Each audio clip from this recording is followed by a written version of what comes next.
예, 제가 기도하겠습니다. 거룩하신 하나님, 우리 삼위일체 하나님을 이 저녁에 저희가 마음을 모아 찬양하고 경배하고 영광을 돌려드립니다. 우리 삶 속에 이 모든 피조 세계 가운데 베푸신 하나님의 은혜가 그 사랑이 지극히 크시며 저희가 헤아릴 수 없을 만큼 놀라우시며 그 안에 스며들어가 있는 깃들어 있는 주님의 그 따스한 음성과 메시지가 참으로 놀랍습니다. 부디 이 저녁에 성령 하나님 우리 가운데 오셔서 만물에 깃들어 있는 하나님의 사랑을 깨닫게 하시고 무엇보다 예수 그리스도를 통해 나타난 그 주님의 그 깊고 깊은 마음이 우리 가운데 전해지고 와닿는 시간 되게 하여 주옵소서. 그 예수 안에서 우리를 다시 발견하고 그 예수 안에서 우리가 하나님을 만나고 그 예수 안에서 우리의 삶의 모든 그 걸음걸음을 살아가는 우리 모두가 되게 하여 주시옵소서. 그 예수의 보혈로 우리 각 사람을 덮어주시고 지금 오늘 여러 가지 사정으로 또 몸이 아프셔서 함께하지 못하신 우리 성도분들 한 분 한 분 주께서 기억하시고 긍휼히 여겨주시고 은혜 베풀어 주시옵소서.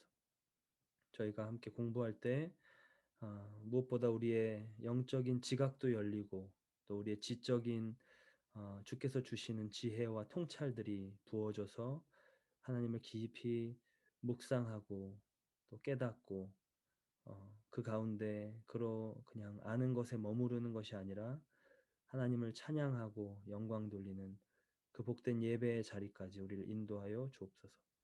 감사하며 이 모든 말씀 예수님의 이름으로 기도하옵나이다. 아멘. 예, 오늘 신론 이제 세 번째 강의 들어가도록 하겠습니다.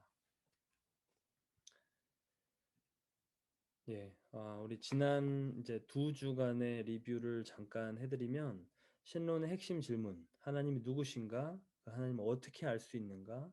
하나님의 자기 계시를 저희가 봤죠. 그리고 하나님의 이름이 그 자기 계시, 하나님이 누구신가를 담고 있는 하나님의 정체성의 어떤 결정체, 그것은 곧 우리에게 주시는 하나님의 어떤 메시지죠. 그게 어, 오늘 이제 나누게 될 그 삼위일체 하나님의 경륜적 삼위일체의 어떤 결정체라고도 볼 수 있습니다. 그래서 지난 2강에는 하나님의 존재에 대한 탐구, 그러니까 이 하나님의 누구신가, 하나님을 어떻게 알 수 있는가에 대해서 신학적으로 그렇지만 이제 철학적인 그 사실상 이제 그 지혜를 사랑한다는 것이 philosophy 그 철학이잖아요. 그러다 보니까 기독교 철학도 마찬가지고 이렇게 세속 철학이랑 계속 그 어떻게 보면 인터랙트를 하면서 하나님이 누구시고 그 하나님을 어떻게 알 수 있는가에 대해서 계속해서 탐구를 해왔습니다. 그 가운데 중요한 인물들을 저희가 한 3명 정도 잠시 보았고 그, 그 하나님에 대한 사고라고 그럴까요? 우리의 철학적 사고 혹은 신학적이지만 동시에 철학적인 그 사고의 어떤 한계를 또 보았습니다. 그래서 그것을 메꾸는 것, 그것을 덮는 것이 계시이고 그 계시는 반드시 있어야 되는 그 necessary element이죠. 필연적인 것이고 그리고 그것이 그 계시가 하나님에 대해서 다 말해주는 것은 아니지만 sufficiency, 충분성을 갖고 있다. 그러니까 하나님에 대해서 우리가 안다라고 말할 수 합리적으로 합당하게 말할 수 있을 자격을 우리에게 부여해 주는 것이죠. 그리고 그 계시는 전적으로 하나님과의 인격적 관계 안에서 주어지는 것입니다. 오늘 그 인격에 대한 것을 좀 더 중심적으로 볼 것입니다. 오늘 강의의 이제 개요는 하나님이 인격이시라는 것의 의미. 굉장히 사실 그 재밌는 주제예요. 제 생각에는. 그리고 요즘 이 삼위일체 신학이 부각되는 이유가 또 있다고 봐요. 예전 이 뭐 2000년 이 기독교 신학의 역사를 이렇게 아주 단순화시켜서 말하면 조금 그 좀 무리가 있습니다만 어, 삼위일체 우리 그 화해론 같이 하셨던 분들은 기억하실 것 같아요. 삼위일체 신학이 초창기에 교부들에 의해서 또 어거스틴 이런 그 초기 비교적 초기라고 할 수 있는 그 기간에 삼위일체가 자리 잡혔는데요. 그리고 나서 중세 때 삼위일체는 사실 그렇게 부각되지 않았습니다. 그 부분에 대해서 어려워했고 난제라고 생각했고 어떻게 말하면 기독교가 변증을 하잖아요. 그러니까 변증, 그러니까 타 종교가 기독교를 공격하거나 기독교 이단들이 발생해서 그러니까 소위 기독교 진리를 이렇게 왜곡하면서 이게 더 말이 된다 이러면서 이제 올라옵니다. 이렇게 그리고 사람들이 현혹하고 그때 그거를 디펜드 크리스천 페이스를 기독교 신앙을 변호하면서 기독교 신학이 발달했거든요. 대부분. 그러니까 그 페이겐 이방이라고 그럴까요? 그러니까 그 페이겐 필로소피나 페이겐 릴리전 그 세속적인 종교와의 그 어떤 대치 혹은 어떨 때는 어, 어떤 논쟁 그걸 통해서 이제 저희가 이렇게 발달해 오는데 삼일체는 그런 구도에 있어서 약점이라고 여겨진 적도 있습니다.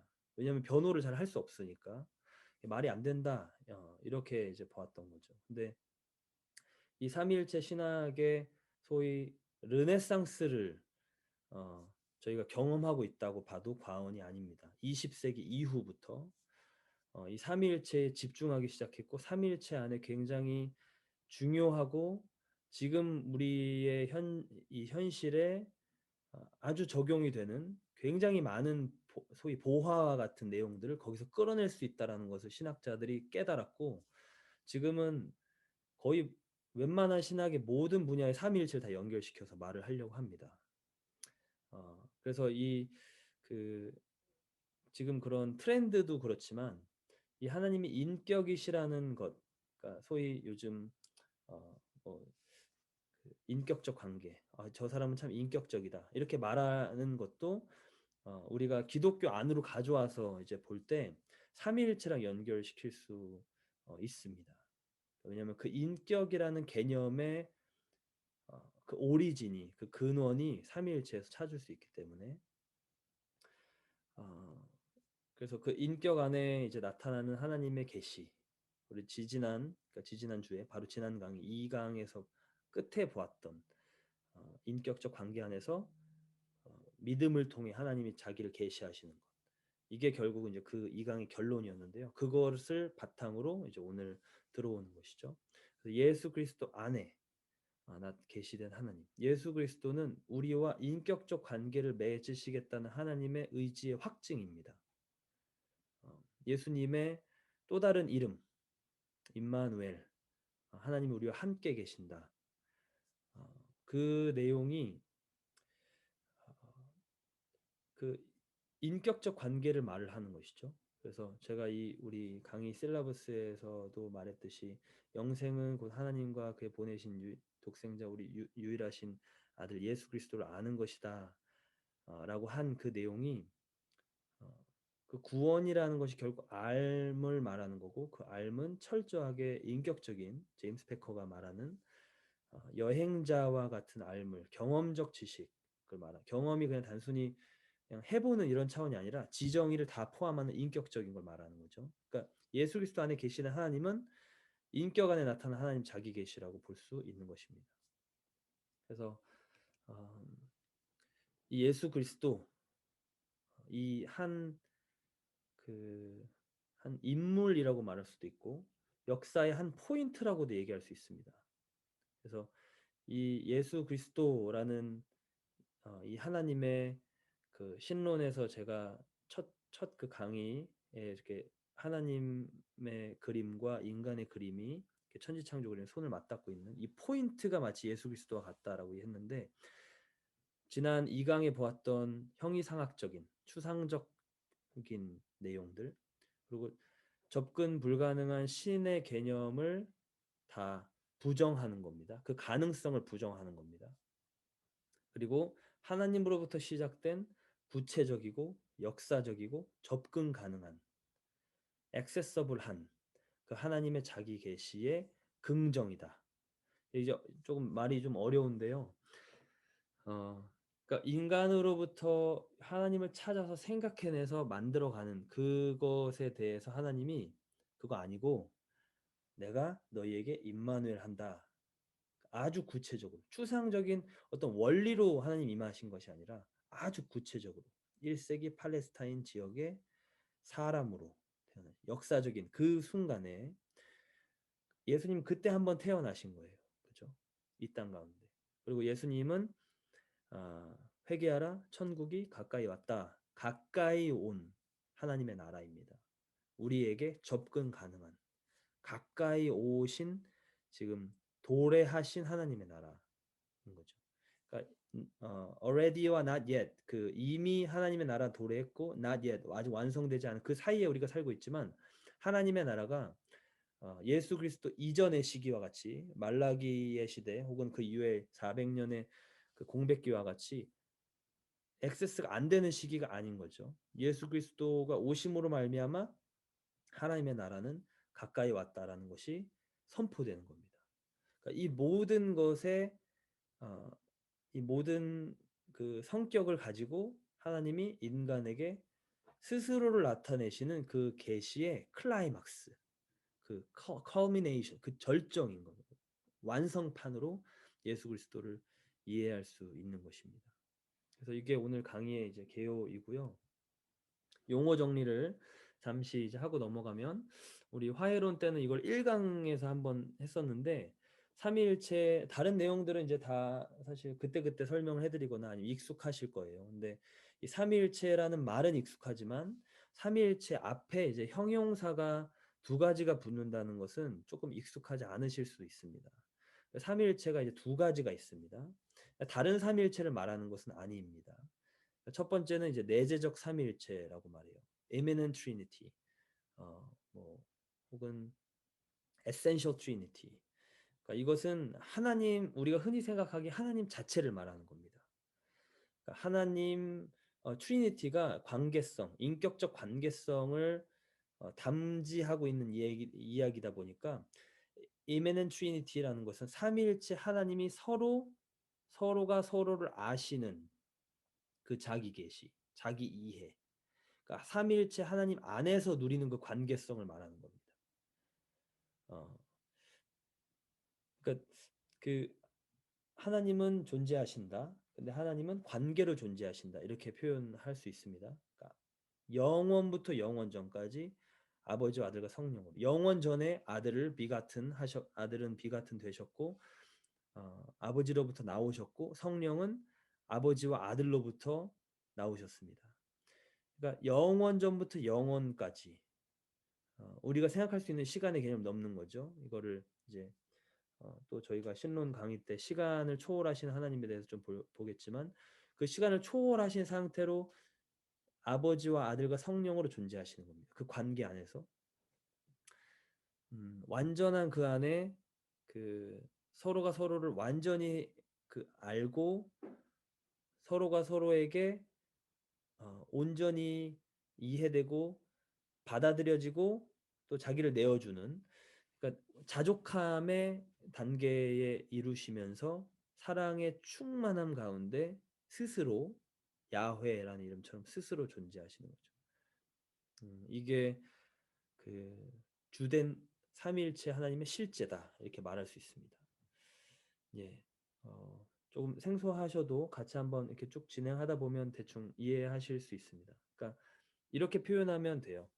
그러니까 저는 그냥 이제 가족으로 많이 표현하는데 가족 안에서 저와 제 아내나 뭐 아니면 저희 부모님과 제 동생 남동생이 있는데요. 저희 안에서 누리는 저희끼리 아는 것, 저희끼리 제가 저희 아버지를 아는 거나 저희 어머니를 아는 거나 혹은 제 아내나 저희 아들을 아는 것 이게 어떻게 보면 내재적 삼위일체와 같은 느낌이 있는 거죠. 경륜적 삼위일체는 밖에서 저희 가족이 밖으로 나타나는 모습입니다. 저 이면석 강도사의 가족이구나. 이면석 강도사의 아버지구나. 어머니구나. 아내구나. 아들이구나. 이렇게 저희 안에 누려지는 그 관계성이 바깥으로 나타나는 거죠. 그러니까 경륜적 삼위일체는 하나님께서 스스로를 인격적으로 우리에게 드러내시는 것. 그래서 자기 계시라고 볼 수 있고요. 서로가 서로를 아시는 게 아니라 그 서로가 서로를 아시는 그 관계성 혹은 그 하나님 안에 있는 그 신비를 우리에게 드러내시는 겁니다. 그러니까 외부인은 어떤 한 가족의 그뭐 초청받아서 그 집에 가서 식사를 하더라도 대충 이 집은 이렇게 이러한 분위기구나, 이러한 관계성이 있구나라고 파악은 할 수 있지만 사실 그 안에 속 얘기는 다 파악할 수 없듯이 내재적 삼위일체는 흔히 인간에게는 신비의 영역으로 가리워져 있다라고 보시면 됩니다. 그건 우리가 알 수 없는 거죠. 다만 그 내재적 삼위일체가 반영된 어, 그 내재적 삼위일체가 경륜적 삼위일체랑 어떤 관계성이냐 이것만 가지고도 신학자들이 네, 어, 잠시만요. 제가 줌에서 사인아웃이 돼서 네, 그것만 가지고도 신학자들이 많은 논쟁을 사실 합니다.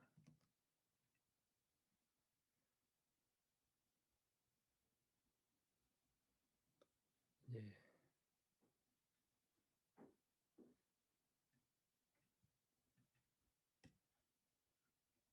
네, 네.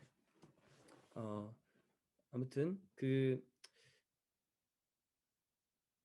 예, 그래서 이 경륜적 삼위일체를 우리가 secondary objectivity, 그러니까 2차적인 실제다. 하나님을 나타내고 있기는 하지만 그것이 하나님 자체를 드러낸 것인지 정말 그 안에 하나님이 어떤 모습인지 그거를 알 수 없고 그것이 우리에게 드러나게끔 우리에게 보이신 만큼 우리가 알 수 있기 때문에 이런 표현들을 씁니다. 이 둘 관계성은 저희가 학자들마다 다 견해가 다르고요. 이게 두 개가 사실 동일하다, 내재적 삼위일체가 더 크다, 아니면 상응한다, 어, 그러니까 반영하는 것이다, 아니면 포함한 이 다릅니다.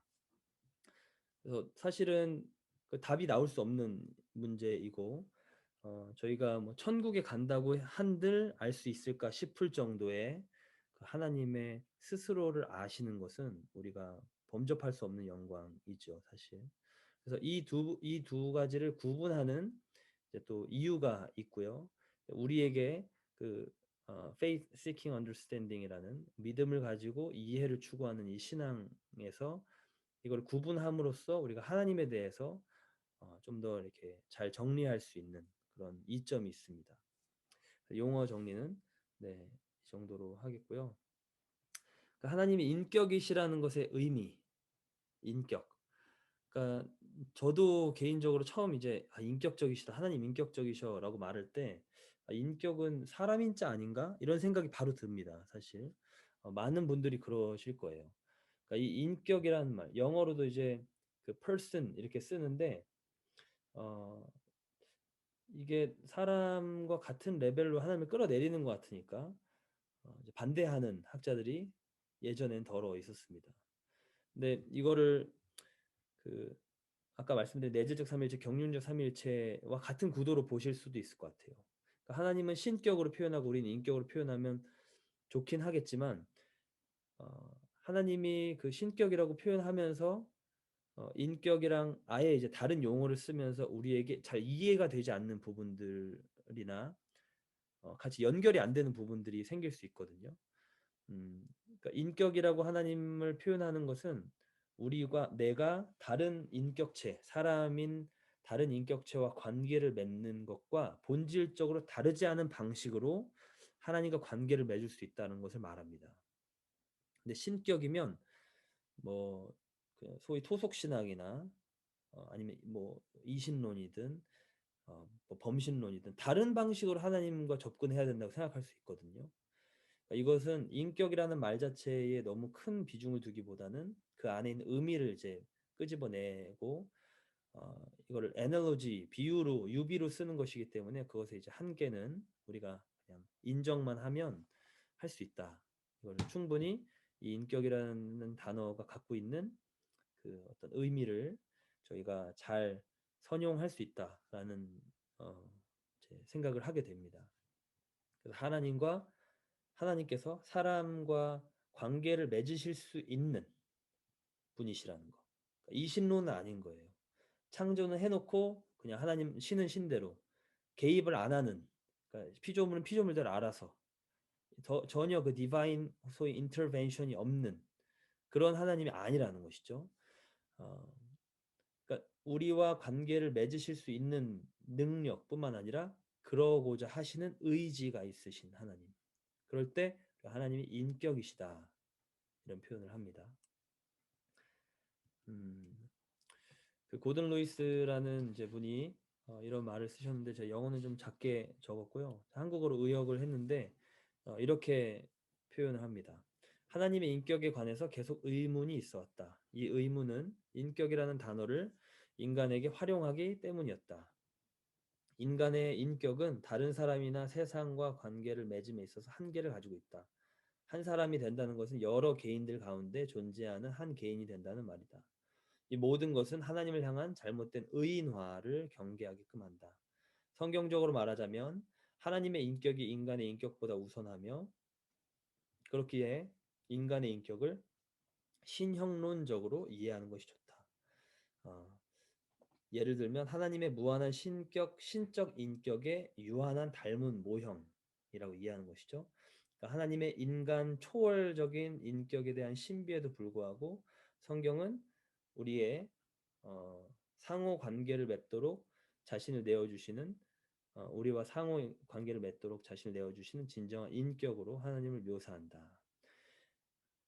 그러니까 bottom up approach처럼 우리가 인격적으로 이거를 안 걸 가지고 하나님 앞에 이거를 그 소위 이렇게 투사를 하는 것이 아니라 우리가 맺는 이런 인격적인 관계가 하나님의 속성으로 기인한 것이라는 거죠. 거기서부터 닮은 모형의 어떤 영어로 말하면 여기 레플리카라고 그거의 어떤 복사본, 그러니까 image of God이라고 우리가 설명을 하기 때문에 하나님의 형상을 갖고 있는 것이다. 그러니까 우리를 통해 그러니까 만물을 통해 하나님을 이해하듯이 우리 피조물 중에 하나님의 형상을 닮았다라고 말하는 인간들이 인격적 관계를 맺는 그걸 경험을 해보면서요. 이 사람이 나를 헤아려 줄 때 정말 좋은 친구와 같이 이 사람이 정말 나를 위해 생명을 내어주거나 내 정말 힘든 순간에 도와주거나요. 아니면 아무도 내 마음을 몰라주는 것 같은데 내 마음을 알아줄 때 그때 하나님이 아브라함에게 아브라함은 내 벗이다 하시면 이게 이제 와닿는 것이죠. 아, 내가 하려는 일을 아브라함에게 숨기겠느냐. 그러면 이게 오는 겁니다.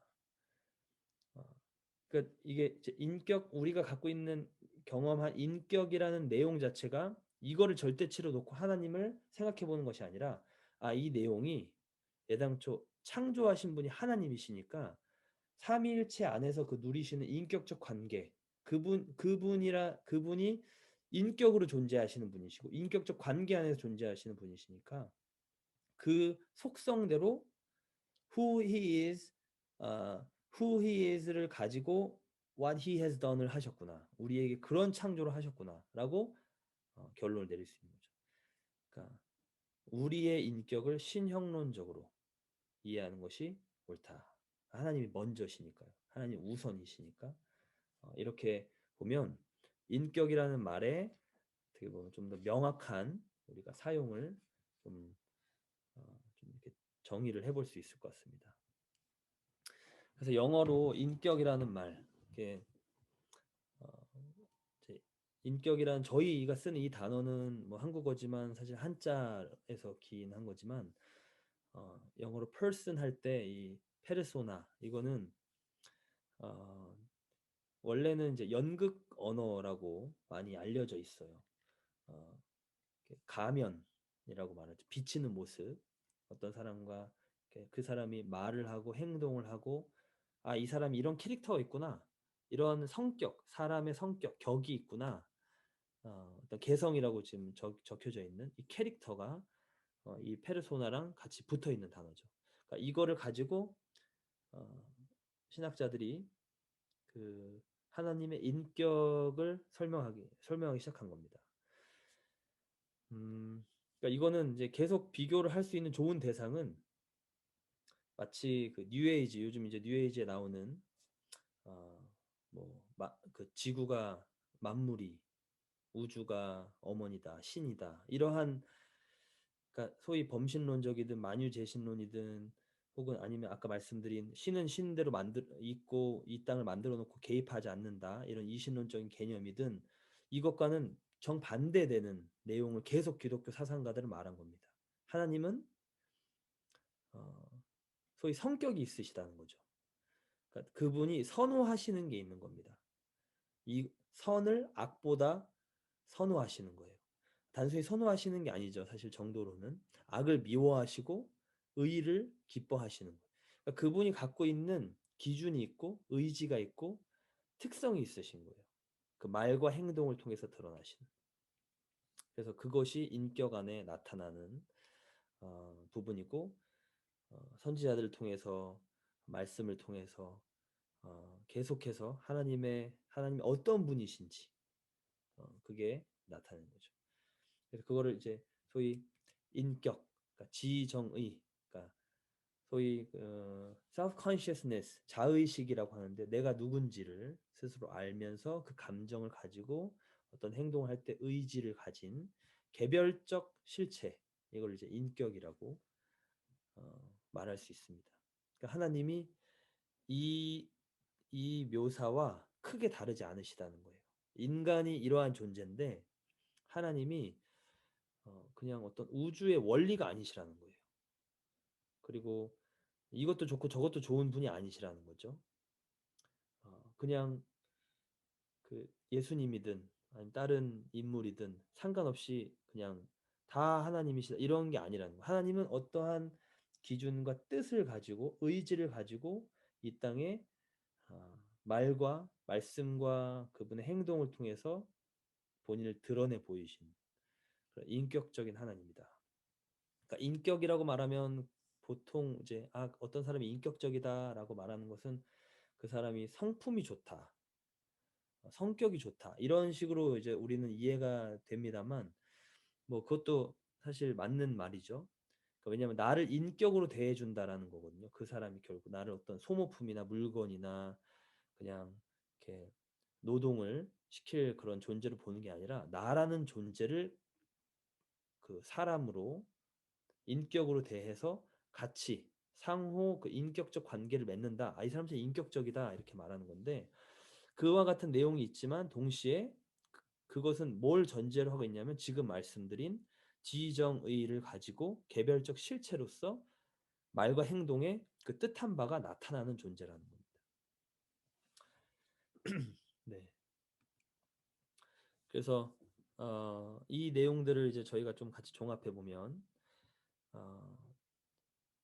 아까 이제 연극에서 이 말 페르소나가 많이 쓰였다고 했는데, 연극은 한 사람이 나와서 그냥 계속 그 뭐 모놀로그처럼 대화하는 게 아니라 그 드라마 안에서 벌어지는 사건들을 통해서 그 인물들의 캐릭터가 드러나잖아요. 그러니까 관계적 사회적 측면을 어, 많이 고려하고 있는 겁니다.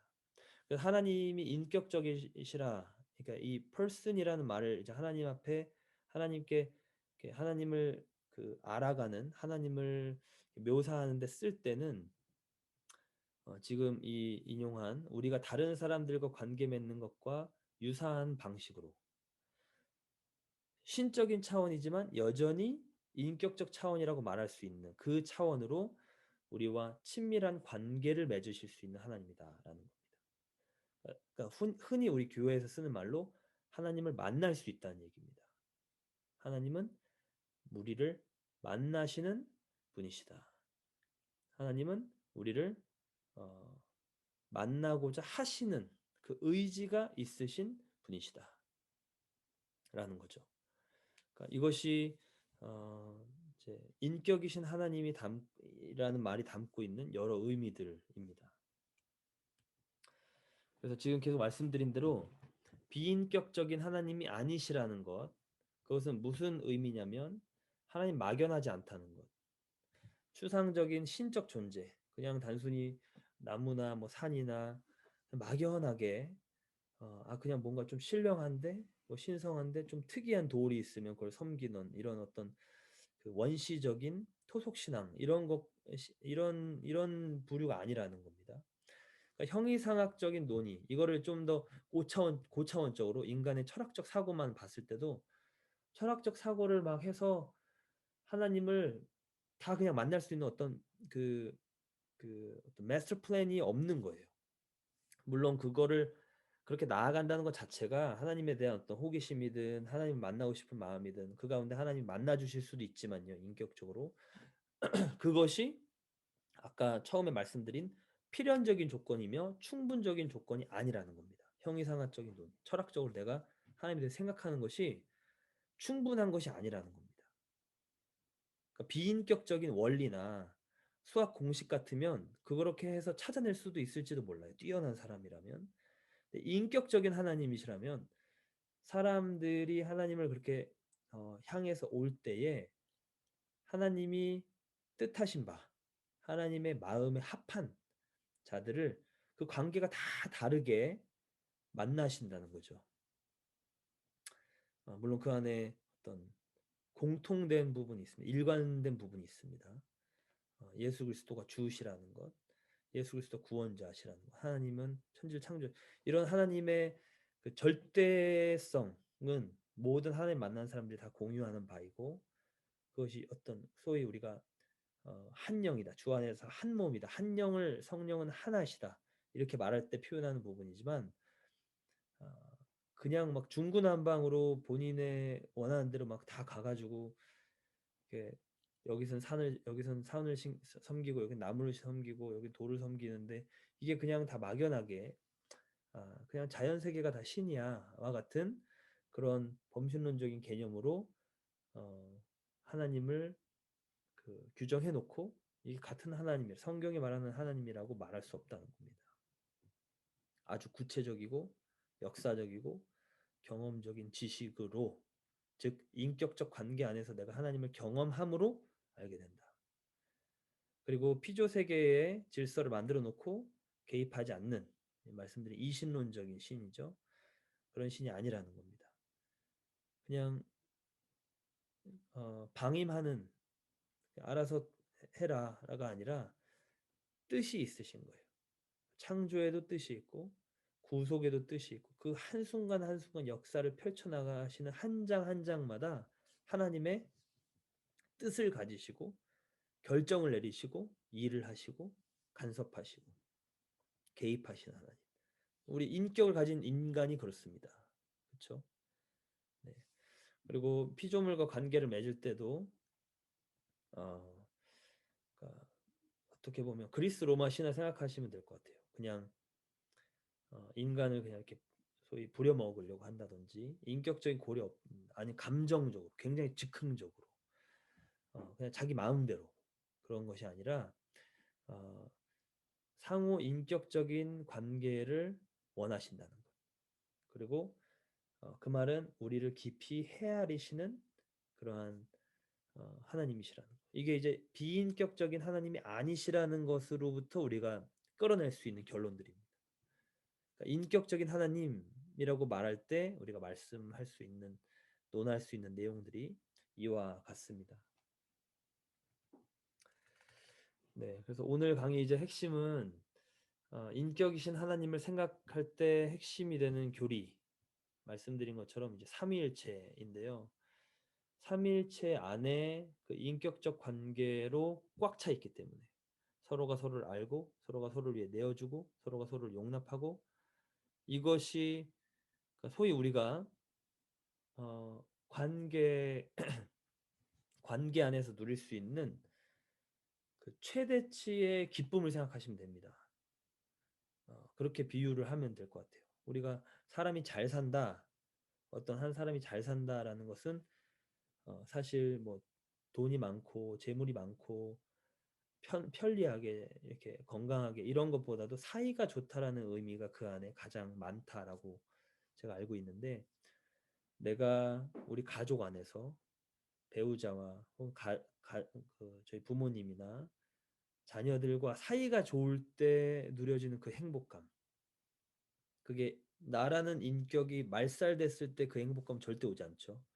그리고 가족 안에서 어떤 한 인격이 완전히 무시됐을 때 그 행복감 오지 않습니다. 건강한 가족이라면. 그러니까 그 인격과 모든 인격 안에서 그 관계가 다 좋고요. 그 인격이 다 인격적인 관계 안에서 존중받고 말씀드린 상호적으로 그 사랑을 경험할 때 어, 아주 깊은 행복감과 기쁨을 누리게 되는데 그것의 어떤 원천을 삼위일체로 우리가 생각할 수 있다는 겁니다. 그래서 인격이신 그 하나님이 계속 반복해서 말씀드리는 부분이 오늘의 포인트라고 보시면 됩니다. 구체적으로, 컨크리트하게, 역사적으로, 히스토리컬하게 뜻을 가지고 결정을 내리시면서 인간의 역사에 개입하셔서 우리와 상호 인격적 관계를 맺으시고자 하신 행동의 절정.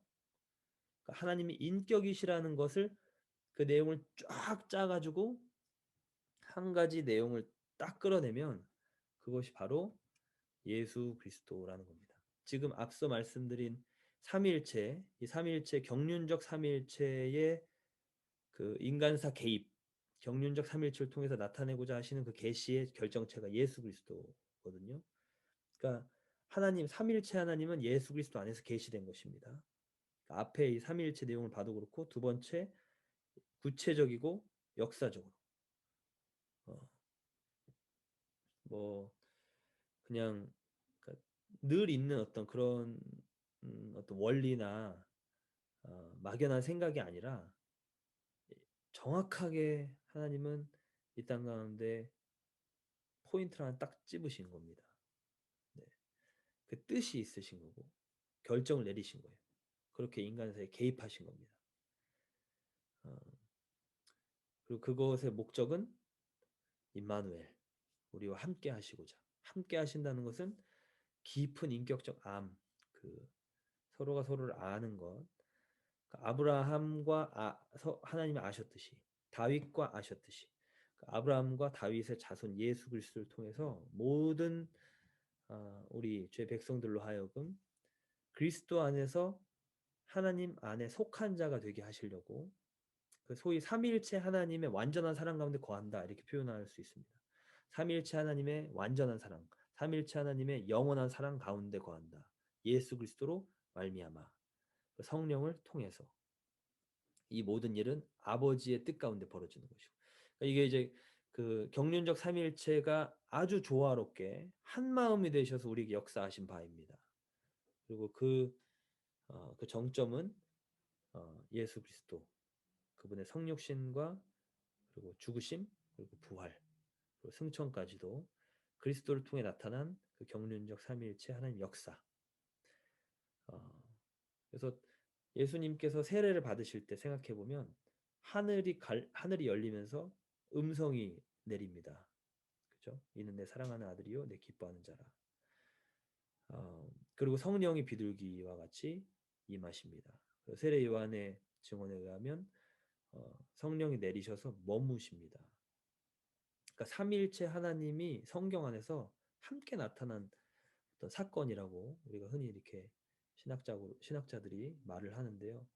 그러니까 어, 그 경륜적 삼위일체 절정이 예수 그리스도께서 죄인의 세례를 받으시는 그 장면인 겁니다.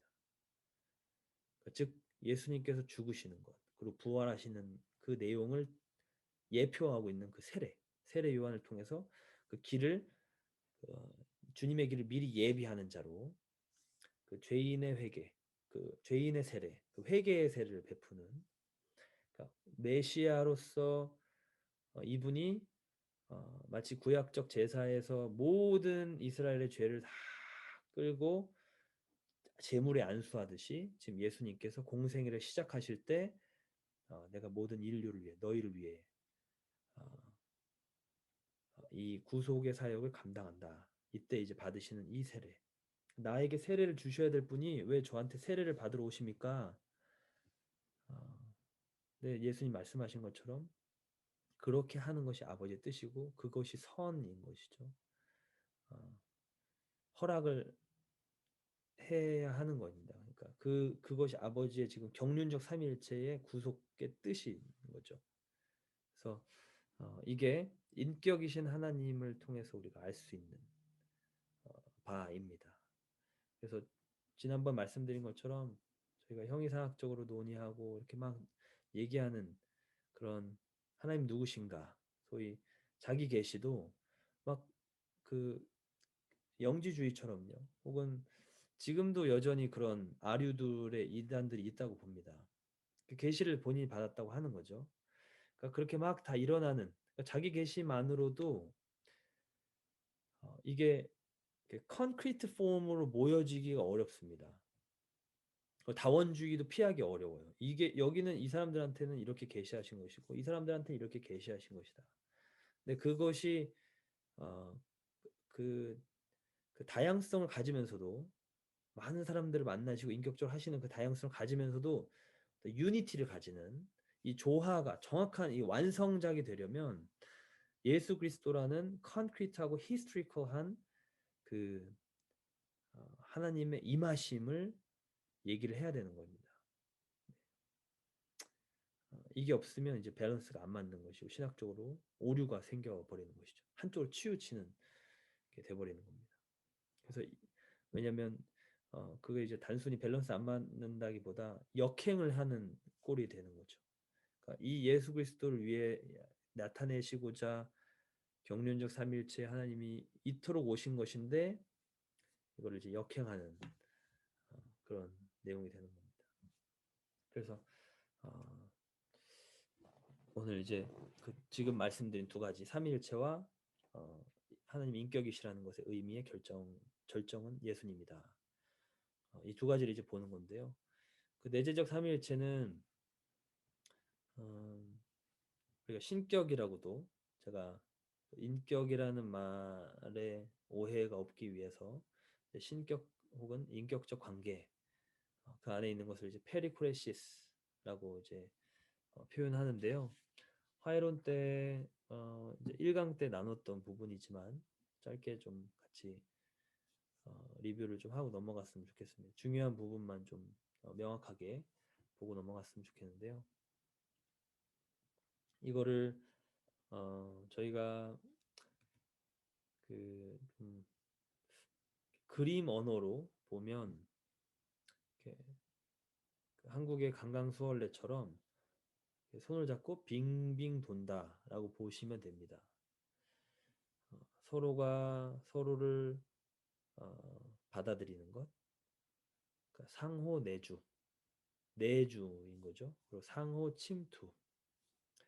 되게 어려운 말이에요. 이게 무슨 뭔지 잘 사실 이해가 잘 안 가는 게 당연하고 신학자들도 이 말을 쓰면서 그러니까 용어를 정의할 때 저희가 지난번에도 얘기했지만 인간의 언어가 커피의 그 독특한 향도 묘사하기 어렵기 때문에 딱 어떤 말을 했을 때 이게 아니다 라는 것이 없으면 일단 선택을 하고 계속해서 그 후대 때 그거를 이제 더 그 리파인 해나가는 겁니다.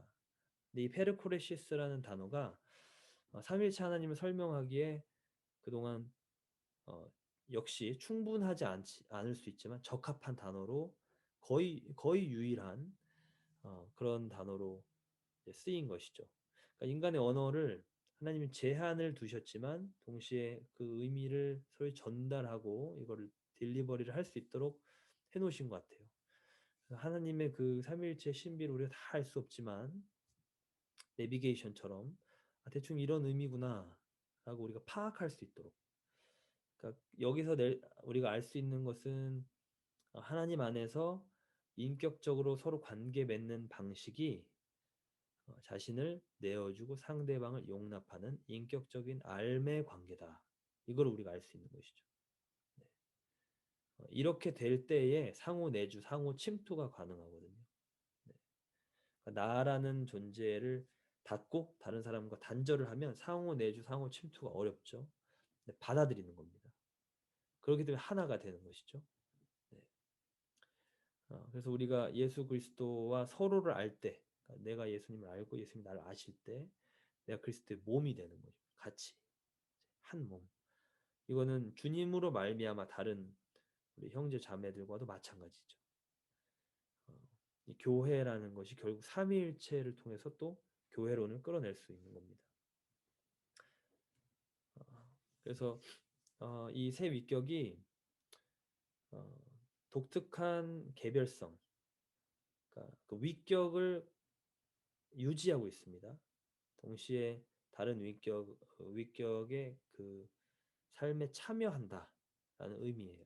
그러니까 이거를 음, 어, 이제 공동체와 그 존재 이런 걸 가지고 아까 그 루이스가 말했듯이 인디비주얼은 그냥 그 인디비주얼스 안에 있는 하나의 인디비주얼로 보았는데 그게 이제 개별인 거죠. 그게 이제 소위 말하는 우리가 인격으로 말할 때 쓰는 건데 삼위일체는 그런 것이 아니라 각각 다 다른 존재로 그냥 따로따로 존재하는 것이 아니라 존재 방식이 위격은 다 다르지만 세 위격이 있으시지만 존재 방식이 하나의 존재로 존재하시겠다는 겁니다. 그러니까 이래서 이걸 이제 관계로밖에 설명을 할 수 없는 거예요. 관계로 안에서 존재하신다. 관계로 존재하신다. 이게 무슨 의미일까? 어, 이제 존재 공동체라는 말로 그나마 좀 가깝게 표현할 수 있다라는 겁니다. 나를 유지하면서 다른 위격 속에.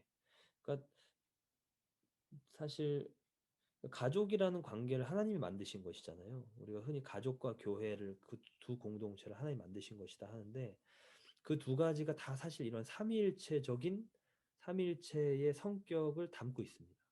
나라는 존재는 나인데 어, 제 동생이 아프면 제가 아프고 저희 어머니가 아프면 제가 아프고 뭐 제가 만약에 속상한 일이 있으면 저희 어머니 아버지가 속상해하시고 이게 존재 방식이 나라는 존재가 존재하는 방식을 다른 이와 함께 존재하는 걸로 결정이 되어 있는 거죠. 그렇게 그냥 본질적으로 되어 있는 것이죠. 뗄 수가 없게 된 겁니다. 아무리 멀리 자녀가 떨어져 나가 있어도 멀리 유학에 가 있어도 군에 가 있어도 뭐 심지어 좀 사이가 소원할지라도 그러니까 이 나의 존재 방식을 공동체적으로 존재하겠다.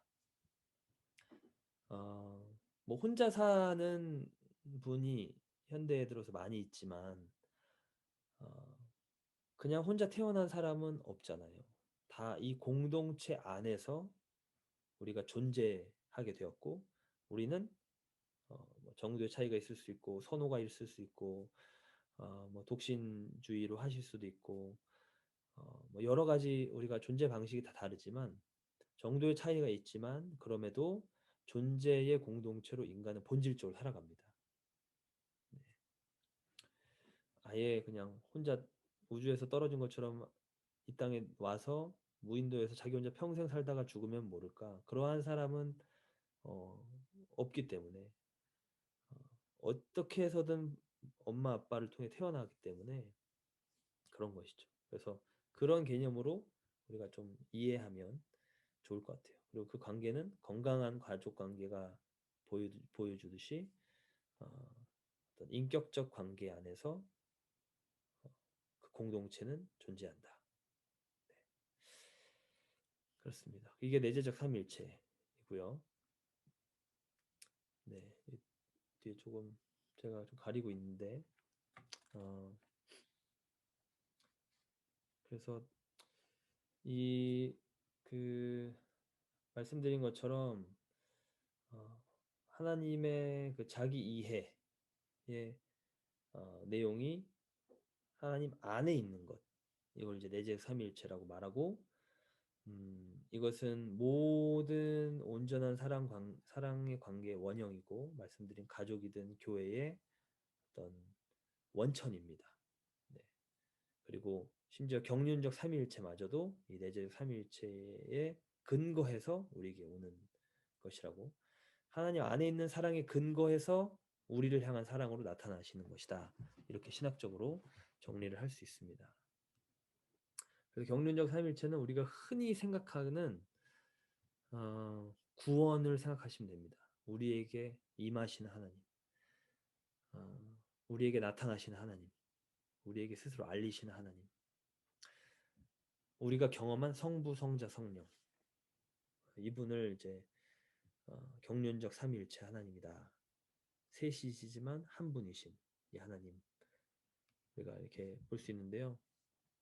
그래서 우리와의 관계, 그러니까 내재적 삼위일체는 하나님 안에서의 인격적 관계, 경륜적 삼위일체는 하나님과 우리 인간과의 인격적 관계, 그 안에서 나타나시는 하나님의 자기 계시, 이것은 예수 그리스도로 말미암아 절정에 이르렀고 성육신하신 말씀인 예수 그리스도를 통해서 인간은 삼위일체 하나님의 속성과 사역에 대해서 알게 되고 이것이 secondary objectivity of God이다.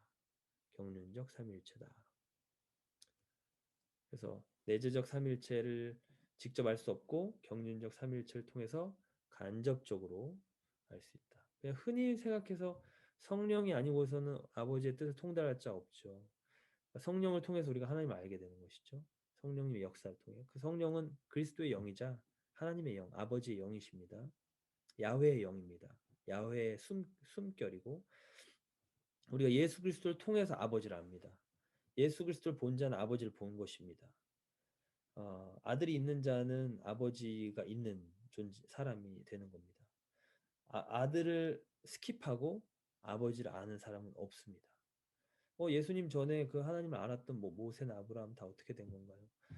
그것을 우리가 신학적으로 얘기할 때 이미 예수 그리스도를 뜻하시면서 시작된 이 구속의 역사이기 때문에 메시아닉을 빼지 않고 얘기합니다. 그러니까 프리메시아닉 시대라고 말을 합니다. 그리고 예수님 오신 이후에 포스트 메시아닉 시대라고 말합니다. 그걸 이제 성경에서 우리가 사도행전에서도 찾을 수 있고요. 지난번에 잠깐 말씀드린 것처럼 베드로전서에서도 찾을 수 있고요. 선지자들이 역사한 그 영 자체가 그들이 받았던 영 자체가 하나님의 영이지만 동시에 그리스도의 영이라고 성경은 말하고 있고요. 그 그리스도가 왜냐하면 이게 이제 저희의 그 카이로스적인 시간 개념과 크로노스적인 시간 개념을 이제 혼동할 때 나타나는 겁니다. 예수님 전에 있었던 사람이라고 우리가 생각하는데 사실 예수님은 스스로 말씀하신 것처럼 아브라함보다 전에 내가 있었느니라 하셨거든요.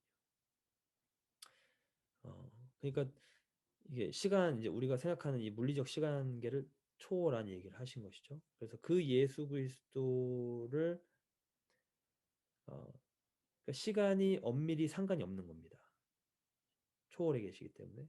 그래서 그 예수님을 바라보고 미리 바라보고 그 구속의 뜻에 들어가면서 그 궤도로 들어가면서 삼위일체 하나님을 아는 겁니다. 아버지는 이미 그 뜻을 품으시고 인간과 인격적 관계를 맺기 시작하신 것이고요. 그러니까 그 인격적 관계를 맺은 사람은 다 하나같이 예수 그리스도를 예표하는 것뿐만 아니라 거기에 굵직굵직하게 그걸 나타낸 사람들은 다 예수 그리스도의 소위 조상이 되는 겁니다. 그 계보가 되는 거죠. 그 계보를 통해 예수님이 오시는 거예요. 그러니까 저는 이제 혼자 그냥 여러 가지 그냥 자유롭게 소위 이제 뭐 브레인스토밍이랄까요? 그냥 프리 띵킹 같은 걸 해보는데 왜 아브라함이 있으면 아브라함이 있는 거고 예수님은 또 따로 오셔도 되는데 왜 굳이 그 계보에서 오실까? 어, 그러니까 세례 요한처럼 그 길을 준비하는 의미도 있다고 볼 수 있고요. 그게 연결돼 있는 겁니다. 이게. 그래서 우리도 아브라함의 자손이죠. 바울이 해석한 대로 신학적으로 해석한 대로 예수 그리스도 안에 있으면 우리가 아브라함의 자손입니다.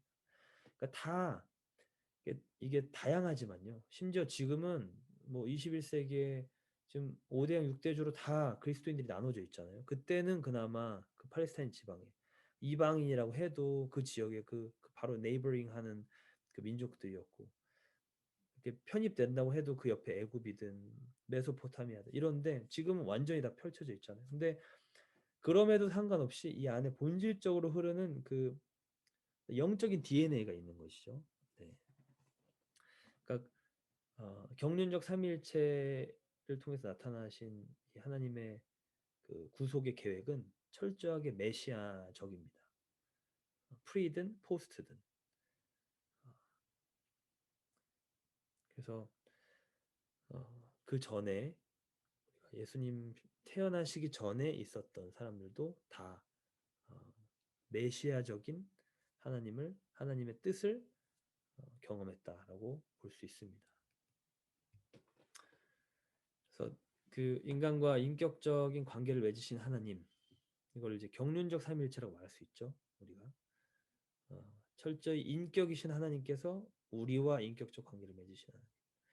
그래서 내재적인 삼위일체 그 하나님 안에서 영원 가운데 누리시던 그 인격적인 사랑은 반드시 인격적이어야 되거든요. 그러니까 인격적인 사랑의 관계성은 하나님이라는 존재, 그 community of being 밖에 있었던 존재, 인간이죠. 피조 세계입니다. 궁극적으로는 피조 세계인데 그 피조 세계를 대표하는 자, 대표자, 왕, 제사장, 선지자는 인간이기 때문에 인간과 인격적 관계를 맺으시는 겁니다. 하나님의 형상으로 지음받은. 그래서 이 인격적 관계를 맺는 주요 방식은 창조입니다. 결국에는 창조와 새 창조. 창조를 하시고 타락 이후에 구속하시는 그 새 창조하신. 그러니까 하나님은 성경의 창세기 1장 1절부터 그냥 선포하면서 나가듯이 창조주 하나님입니다. 그 창세기 1장 1절을 기반으로 요한계시록이 끝나는 것이죠. 창조주 하나님. 스스로 있는 자이시기 때문에 스스로를 있게 하시는 분이시기 때문에 다른 존재를 있게 하실 수 있는 존재하게 하실 수 있는 창조주 하나님. 그래서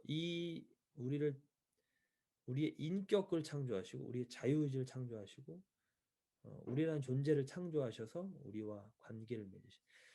이거를 이제 그 말씀도 같이 읽으면서 또 기도도 하면서 묵상하면 굉장히 신비로운 것 같아요. 나라는 존재.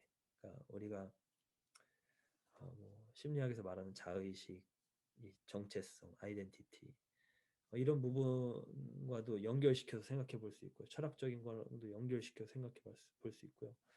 나라는 이 존재, 내가 언제부터 있었지?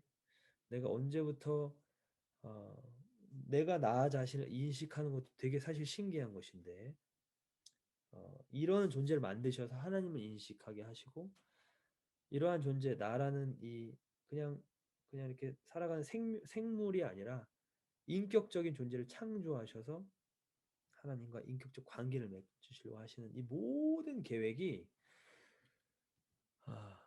사실 지극히 선하고 지극히 위대하시다 이렇게 표현할 수 있습니다. 정말 인간은 숨이 붙어 있는 것이 다 하나님 때문이고 이 숨을 내쉬는 내가 살아있다라고 하는 이 표시인 숨을 내쉬면서 내가 이 땅에 존재하는 한 또 영원히 주님 앞에서 존재하는 그 모든 순간마다 그 하나님께서 나라는 존재를 자의식이 있고 지정의가 있는 이 개별적 실체로 인격적 관계를 맺을 수 있는 나를 만드신 것, 이 혜택을 주신 것, 이 은혜를 베푸신 것에 대해서 계속해서 숨을 내뱉을 때마다 영광을 돌리고 찬양을 돌려도 그게 과하지 않은, 그게 마땅한 그런 하나님의 너무나도 선한 창조다라고 볼 수 있습니다. 그리고 그 창조가 비참하게 어그러질 때 이 창조의 그 담긴 의미와 가치를 다시 회복하시는 새 창조를 하신 거예요. 예. 그래서 이게 경륜적 삼위일체 하나님의 어떤 사역 방식, 사역의 어떤 특징이다 말할 수 있습니다. 그래서 이거는 철저하게 내재적 삼위일체 하나님 안에 있는 관계성을 반영하고요.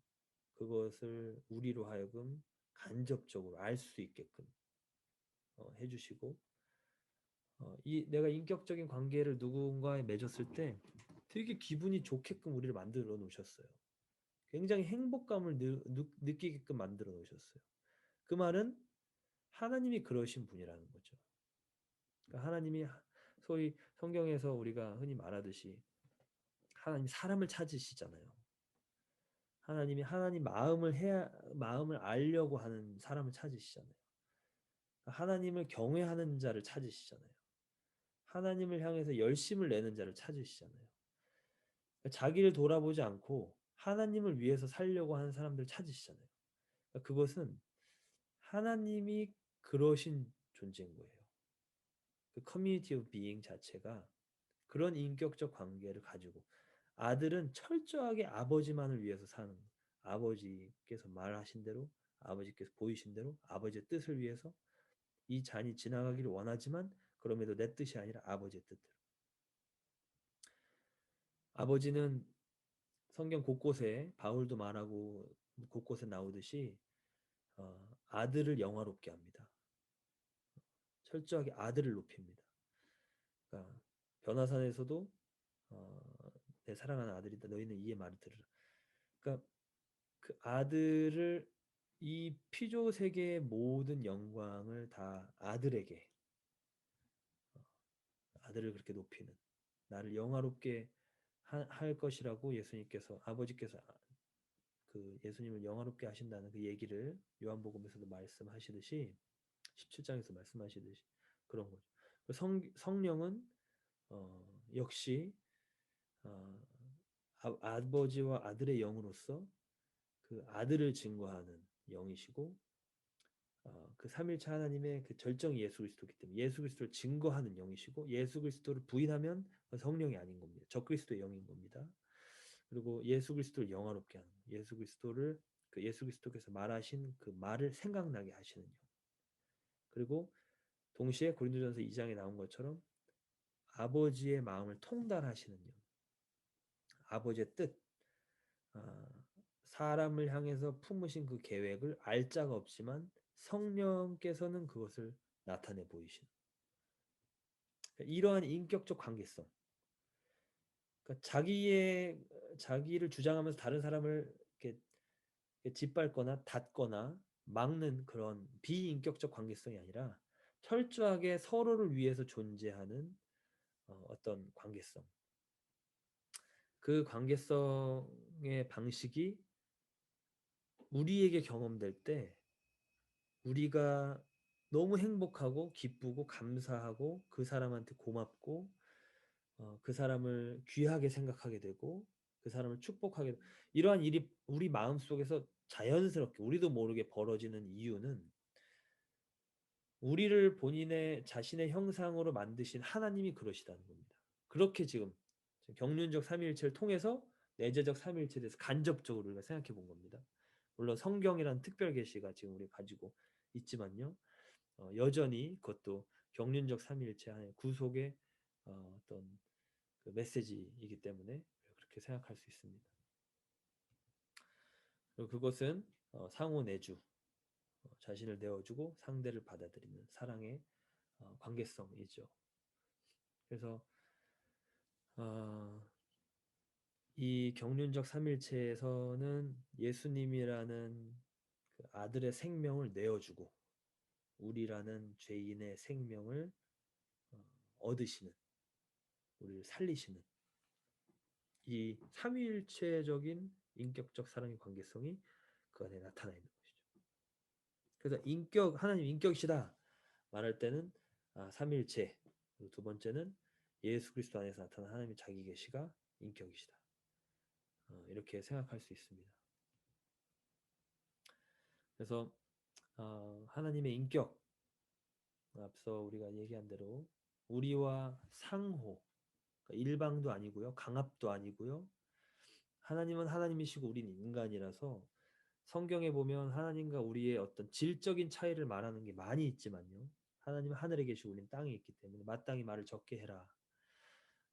하나님 앞에 예배라는 샤하라는 히브리어도 엎드리는 것, 완전히 바짝 엎드리는 것. 모세가 하나님 만났을 때 신을 벗고 거기서 엎드리는 이런 어떤 무한한 질적 차이가 있음에도 이 인격 맺는 방식이 우리가 다른 인격과 다른 사람과 맺는 방식과 본질적으로 다르지 않다는 겁니다.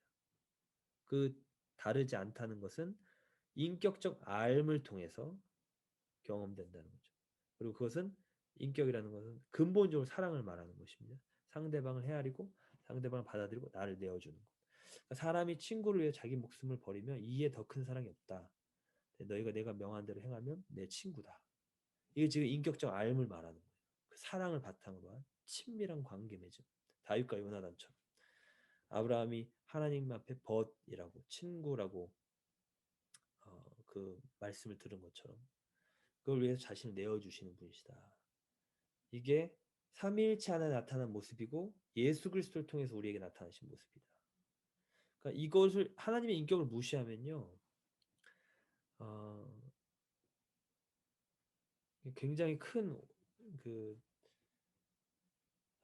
위험에 빠지는 겁니다. 그러니까 종교다원주의적인 생각이든 그냥 본인 마음대로 그냥 여러 종교 놓고 비교해가지고 그냥 이렇게 소위 합쳐버리든 아니면 이거 뭔가 좀 자기 판단에 이거 기가 막힌 일인데 뭔가 기적인데 아니면 아주 예전 과거 생각해 보면 여기 좀 신령한 곳인데 여기 좀 뭔가 이렇게 좀 이렇게 신성한데 이렇게 그냥 자기 생각에 그거를 그냥 하나님화 시켜버리면 그 이제 비인격적인 하나님 만드는 거예요.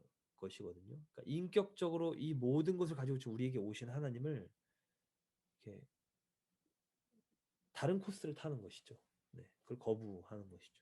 그걸 알고도 거부하면 이제 더 큰 문제가 되겠죠. 이걸 다 거부하고 본질적으로 이걸 거부하고 내가 생각하는 비인격적인 신의 개념을 만드는 그것은 이 하나님의 인격을 무시하는 인격을 간과한 인격을 생각하지 않는 것과 같은 겁니다. 하나님 인격이시고 뭐 정말 각 사람에게 천 가지 만 가지 방법 다른 방법으로 역사하시지만 지금 현대 이 시기에 복음이 들어갈 수 없는 그 무슬림 지역이든 혹은 여러 공산권이든 핍박받는 지역 가운데 성령께서 역사하셔서 하나님이 인격이시라는 것. 그들이 막 그렇게 철철 눈물을 흘리고 하나님을 받아들이고 내가 하나님을 어, 오해했어요. 하나님을 미워했어요. 사도 바울의 회심처럼 그렇게 되는 것은 지금 이 피조물인 인간과 상호 인격적인 친밀한 관계 맺음을 통해 자신을 내어주시는 분이라는 것이 계속해서 증명이 되는 겁니다. 그러니까 하나님의 인격적인 그 루트로 들어가야 하나님 만날 수 있는 것이죠. 그러니까 제임스 패커가 계속 말하는 것이 결국 이것이고 성육신에서 나타난 내용들이 사실 이것이고 저희가 뭐그 읽기 자료나 이런 내용들을 사실 좀 풍성히 하는 개념으로 이제 제가 드리고 베이스로 깔고 이제 저는 이 어떤 신학 강의 자체를 이렇게 블루 포인트로 잡아서 가지만 결국 다 같은 내용을 말을 하고 있는 겁니다. 그래서 그 경륜적 삼일체 절정은 예수 그리스도의 오심, 죽으심, 그 부활하심 그 하나하나에 다 하나님의 자기 계시가 들어있는 겁니다. 하나님 어떤 분이신지 어떤 분이신지 그래서 그 예수님을 인격적으로 영접하는 것이죠. 그분을 예수 그리스도를 통해 나타난 그냥 구원의 원리를 받아들이는 것이 아닙니다. 예수 그리스도를 통해 나타난 그냥 막연한 하나님 좋은 분이구나라는 것을 내가 그냥 받아들이는 것이 아니에요. 이건 항상 같이 가는 겁니다. 그래서 예수님을 영접하는 거예요. 나는 그 선의 개념은 좋은데 나는 이렇게 선한 일 하는 건 참 좋은데 예수님은 좀 받아들이기 어려워. 이건 아직 그 인격적 단계까지 안 들어간 상태인 거죠. 그러니까 반드시 어, 두 개 같이 가고 어, 저는 그렇게 믿어요. 저는 그렇게 정리하고 있어요. 그리고 또 많은 이제 신학자들도 이렇게 정리하는 분들이 있는데 하나님이 애당초 사람을 이렇게 창조해 놓으셨기 때문에 이 새 창조도 그 맥락에서 같이 들어가는 겁니다. 내가 정말 선의 개념, 정말 의의 개념에 대해서 투철하고 명확하고 투명하고 거기에 깨끗한데 예수 그리스도가 온전히 계시됐을 때 그걸 거부하는 건 어렵습니다. 그건 불가능합니다. 그러니까 둘 중에 하나를 오해하고 있는 거예요. 선의 개념을 오해하고 있거나 왜냐면 창조라고 할 때는 우리 안에 양심 또 어떤 기본적인 기준을 넣어 놓으셨는데 그걸 왜곡시켜 그걸 오해하고 왜곡시켜 놨거나 아니면 예수님을 오해하고 있거나 두 가지가 명확하게 딱 떨어졌는데 이 두 개 연결이 안 된다. 그거는 어, 그러니까 농담 반 진담 반으로 하나님 창조하신 인간이 아닌 겁니다. 저는 그렇게 정리를 하고 있습니다. 그래서 그 내가 굉장히 의롭고 선하다. 주변에 다 그렇게 얘기한다. 근데 정말로 그 선의 끝자락 가다 보면 자기 실패도 경험하게 되고요. 자기 의의 한계도 경험하게 될 뿐만 아니라 궁극적인 의와 선에 대해서 눈이 열리게 되고 그걸 깨닫게 되면 그것은 예수 그리스도라는 경륜적 삼위일체의 절정인 자기 계시 그 부분이 들어올 때 아하 이렇게 됩니다. 이게 그렇게 다 깨달았던 겁니다. 사실 소위 뭐 알리스터 맥글라스도 그렇고 C.S. 루이스도 이게 소위 그 어떤 종교적인 고뇌와 이런 거를 막 하다가 무릎을 탁 치면서 예수님이 구원이시구나라는 이 소위 컨버전, 이 회심의 경험이 결국 이 두 가지가 같이 매치가 될 때 내가 생각했던 막연한 진리 개념이 인격이시라는 예수 그리스도 안에서 이해가 될 때 이 하나님이 자기 계시 이 안에서 그리스도 안에서 하나님이 나타나셨구나 라는 것이 될 때 이 예수님을 영접하게 되고 어, 진리를 소유하게 되는 진리를 알게 되는 것이죠. 이게 상호 인격적 관계이기 때문에 인간을 그렇게 만들어 놓으신 거예요. 인격적으로 진리를 영접하게끔 그리고 하나님의 예수 그리스도 하나님의 의이시잖아요. 그러니까 인간이 생각할 수 있는 의의 개념을 잘 정립한다면 하나님이 그 창조주 인간을 창조하신 그 하나님이 제시하신 의의 개념과 매치되어야만 하는 겁니다. 네. 아니면 이제 둘 중에 하나를 오해하고 있거나 둘 다 오해하고 있거나요. 그렇게 되는 것이죠. 그래서 이것은 하나님의 자기 계시이자 하나님의 선포이다. 이거는 구약의 많은 선지자들이 프리 메시아닉 그 메시아 전 증거를 하면서 그들 삶 메신저가 메시지가 된 겁니다. 메신저인 선지자들이 그들의 삶이 그들의 존재 자체가 메시지가 된 거예요. 메시지화 된 겁니다. 삶과 말과 예레미야서에 나오는 그 모든 독특한 행동들 다 메시지화 된 거죠. 자기 삶 자체가 그 모든 것을 통해서 메시아 증거라는 그 하나의 방향성을 가지고 계속 경륜적 삼일체 하나님의 역사 가운데 그들이 오는 것이고요. 십자가가 딱 거기 쓰고 그 이후에 포스트 메시아닉의 시대가 열린 겁니다. 이 예수님이 마침내 나타나셨다. 하나님의 나라가 접근 가능해졌다. 구체적으로 아주 히스토리컬하게 나타났다. 어, 그렇게 된 겁니다. 그러니까 어, 네, 이 부분에 대해서 사실 그 드리면 좋을 말씀들이 좀 더 있는데 일단은 어, 네, 이렇게까지 하면 일단 그 오늘 내용은 좀 충분하게 될 것 같아요. 그래서 예수 그리스도 안에서 구체화되고 명확해졌고 절정으로 이루어졌다. 그러니까 우리와 하나님이 인격적인 관계를 맺기 원하시는 인격적인 하나님이시라는 것 그것은 십자가에서 그냥 confirm 된 겁니다. 그게 확증이 된 겁니다. 어, 인격이신 하나님께서 우리와 인격적 관계를 맺음에 있어서 뜻하시는 바가 있다는 거. 뭐 이것도 좋고 저것도 좋고 그냥 막연하게 그냥 아무런 감정이 없는 그런 하나님이 아니시라는 거. 선호가 없는 하나님이 아니시라는 거. 여기서 이제 추상적인 신 개념, 소위 그 그리스 로마 신이든 우리 한국의 토속적 신이든 어떤 신이든 그런 신 개념은 이제 자리를 잃어버리는 거죠. 근거가 사라지고 기독교 신론에서 형이상학적인 고민, 하나님 누구신가, 하나님 어떻게 아는가 라는 그 질문을 딱 바운더리를 쳐주는 겁니다. 그 바운더리가 없으면, 바운더리가 없는 게 뭐 어떤 면에서는 어떤 혹자들은 좋아하고 그게 더 포용적이라고 생각할 수 있지만요. 그렇지 않습니다. 예, 우리가 이제 어떤 그 하다못해 철학적 사고를 할 때도 그딱 규명하는 게 필요하죠. 네.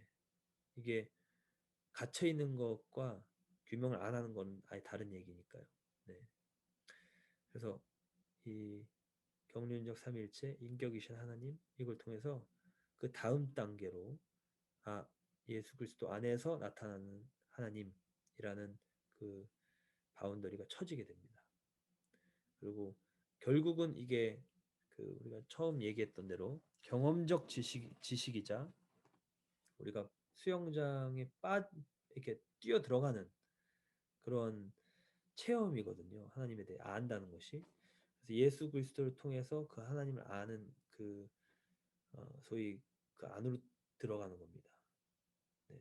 그래서 그렇게 인격적이기 때문에 제임스 패커가 그 말한 그 발코니에 앉은 사람이 알 수 없는 겁니다. 도저히. 진리는 인격적이기 때문에 결국 인격이어야 됩니다. 그러니까 진리는 어떤 스테이트먼트가 아니에요. 그죠? 어떤 글이 아닙니다. 그러니까 십계명이라는 굉장히 중요한 어떤 율법 계명이 있지만 그 계명이 결국 시사하는 바는 그것이 우리에게 말하는 바는 하나님을 목숨 다해 사랑하라는 거예요. 그리고 이웃을 내 몸과 같이 사랑하라는 거예요. 그러니까 진리는 결국 인격으로 이게 귀결이 됩니다. 어떤 그러니까 우리가 어떤 물리적인 공식이나 수학적 공식처럼 뭐 이는 MC 스퀘어야 이게 진리야 이렇게 말하지만 그거는 그 기독교에서 말하는 진리 개념이랑은 좀 다른 거죠. 그냥 그거는 어떻게 보면 물리 법칙이고 어떻게 보면 팩트고 사실인 거고 진리라는 것은 어, 좀 다른 차원의 것입니다. 네, 진리는 우리를 구원해낼 수 있어야 합니다. 진리는 우리를 새 창조할 수 있어야 합니다. 창조뿐만 아니라 새 창조할 수 있어야 합니다. 그걸 붙잡을 때 우리가 살아야 합니다. 그러니까 진리는 인격입니다. 결국에는 인격적입니다. 그래서 예수 그리스도가 곧 진리, 하나님이 곧 진리시다. 내가 곧 길이요 진리요 생명이니 그 말씀이 그 당시에 들었던 사람들이 이러한 모든 2000년 동안 나오는 신학적인 거를 다 그 사고하면서 듣진 않았겠지만요. 그 영으로 그냥 이걸 먹듯이 받아들이는 것이죠. 근데 그거를 우리가 어, 이해를 추구하는 신앙, faith seeking understanding으로 볼 때 이렇게 이해를 해볼 수 있습니다. 네.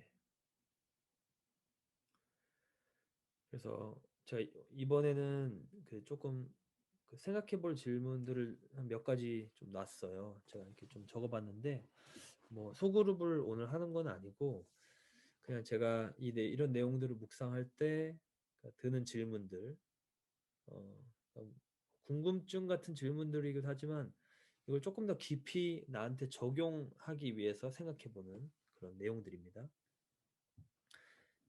첫 번째는 이제 좀그 몸풀기 질문 같은 건데요. 내가 인격적으로 하나님 만났던 그때 경륜적 삼위일체 하나님께서 어떻게 역사하셨었지?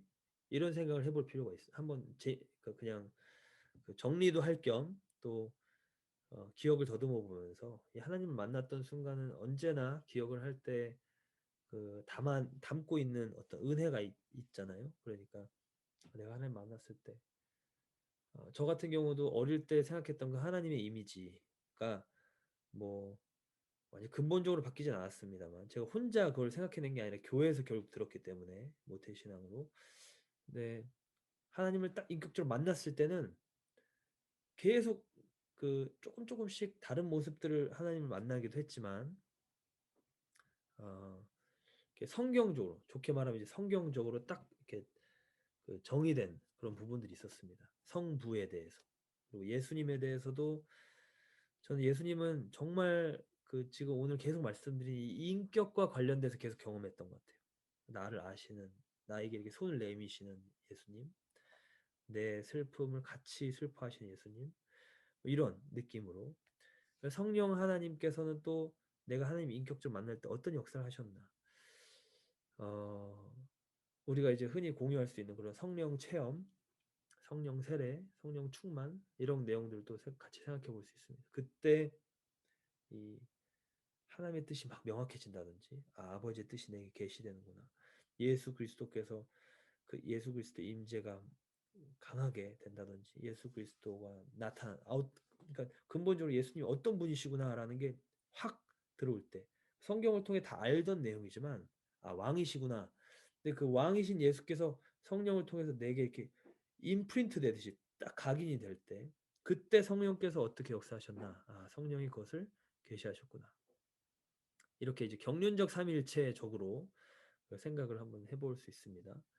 이 뜻은 이 세 분의 역사는 위격이 다르지만 한 존재로 어, 아주 그 완벽한 조화 가운데 한 마음 한 뜻 되시는 가운데 우리에게 같은 메시지를 하고 계신 것이죠. 네. 그리고 하나님께서 인격이시라는 것, 곧 그분의 뜻, 감정, 의지, 선호, 그러니까 막연하게 하나님 좋으신 분, 나는 내 삶 열심히 살아가야지 이런 것보다 지금 내 삶을 다 보고 계시고 헤아리고 계신데 그분이 뜻, 감정, 의지, 선호도가 있으시다는 것은 나에게 하나님께서 스스로를 나타내셨던 것과 연관지어 볼 때 어떤 의미가 있나? 질문이 좀 이렇게 좀 애매한데요. 한마디로 제가 이제 생각했던 부분은 나 같은 사람에게 왜 스스로를 나타내시려고 뜻하셨을까? 이거였습니다, 결국에. 나 같은 사람에게 왜 그 마음을 주셨지? 나 같은 사람을 왜 그렇게 만나려고 제가 생각하기에 아주 단계별로 치밀하게 정확하게 타이밍 딱딱 맞게 역사하셨는데 왜 그렇게 나한테 사람이 무엇이가 이렇게 가는 거죠. 네. 어, 왜 나를 부르셨지?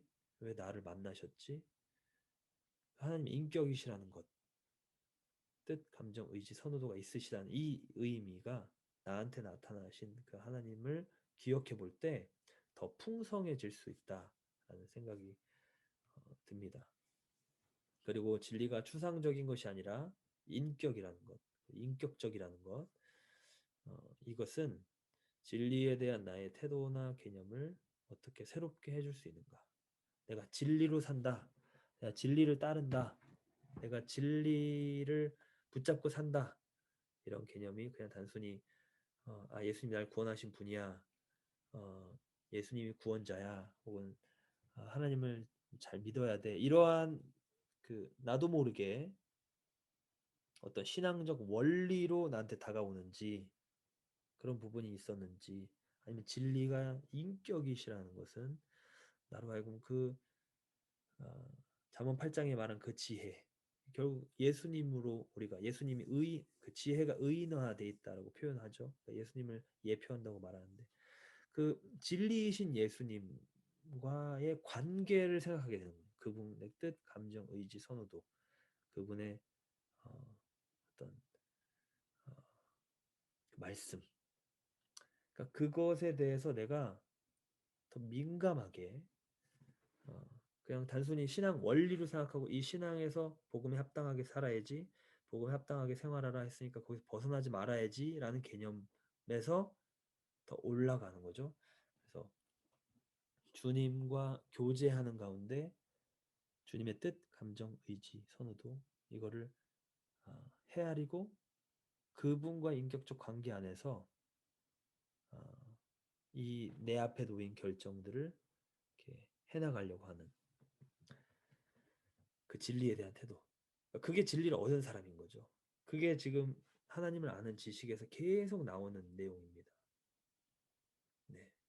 그게 하나님 아는 자, 진리를 아는 자의 모습이라고 볼 수 있겠습니다. 예. 그래서 여기까지 이제 그 제가 강의를 준비했고요.